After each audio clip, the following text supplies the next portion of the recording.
Welcome to the deep dive. Ever get that feeling your phone knows you, maybe a little too well? Uh-huh. Or, experience one of those coincidences that just stops you in your tracks, makes you think, hang on, what just happened? Absolutely. Those moments happen.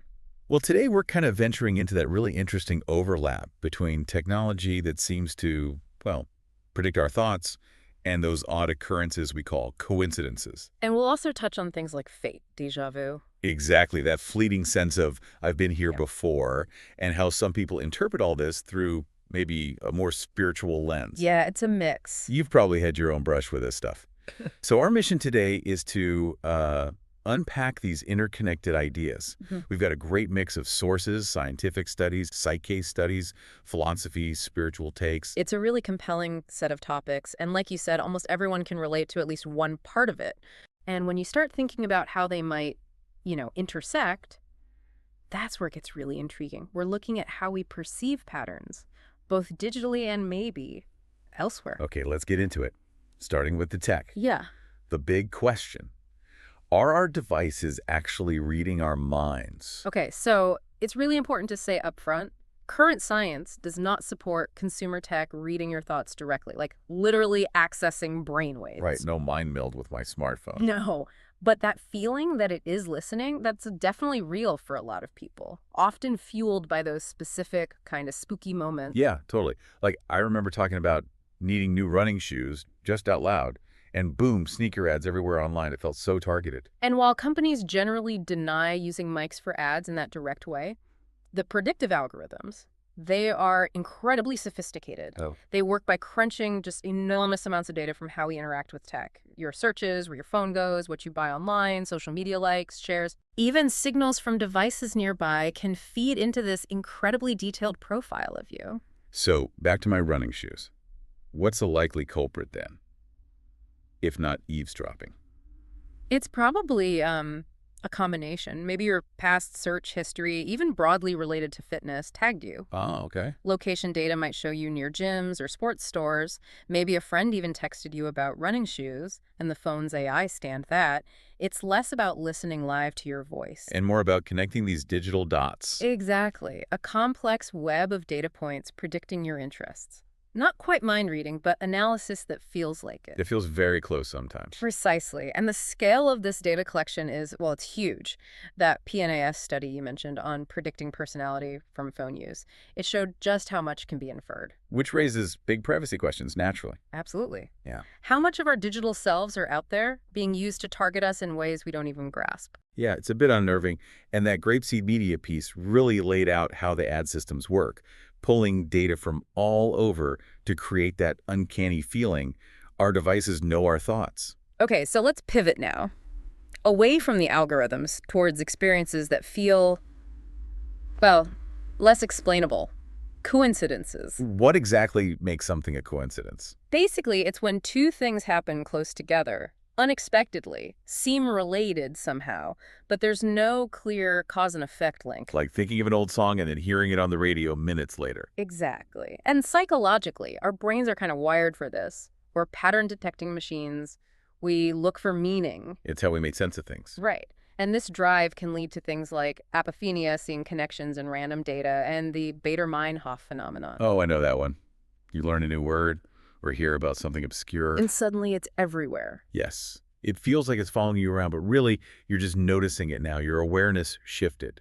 Exactly. Your focus changes, not necessarily how often the thing occurs, but then you have the spiritual take on coincidences. Where it's not just random chance. Correct. Many people see them as meaningful signals, messages from the universe maybe, or your higher self, guidance. So bumping into that old friend you're just thinking about, maybe it means something more. In that framework, yes. It connects to Carl Jung's idea of synchronicity. He saw these meaningful, non-causal events as reflections of deep unconscious stuff, like the outer world mirroring your inner state. Like finding a book that answers a question you've been grappling with. Jung might see that as synchronicity, yeah, carrying significance, like a dream might. That's fascinating. The inner and outer worlds kind of resonating. And some sources, like that Medium article, were even more direct, suggesting these are communications from the spiritual realm, guiding your life path. while others, like the McGill piece, focused on how people interpret these as spiritual experiences. It's about the meaning we make. It really highlights belief-shaping perception. And then that Self article brought us back to apophenia, that cognitive bias reminder. We can see patterns where none exist. So it's this whole spectrum, isn't it? Random brain quirk to profound spiritual sign. Definitely. And it was interesting that one Psychology Today piece mentioned using these meaningful coincidences in therapy. Right, as prompts for insight, regardless of the ultimate cause. Which says a lot about the power of interpretation, maybe leveraging these moments for growth. Okay, let's shift again. Fate. Ah, the big one. What does it mean for something to be fated? Well, the core idea is predetermination, right? Certain events are bound to happen no matter what we choose or do. Like destiny. Exactly. And philosophically, this bumps up against determinism, the idea that everything is just cause and effect, stretching way back, Right. which makes you question. Free will.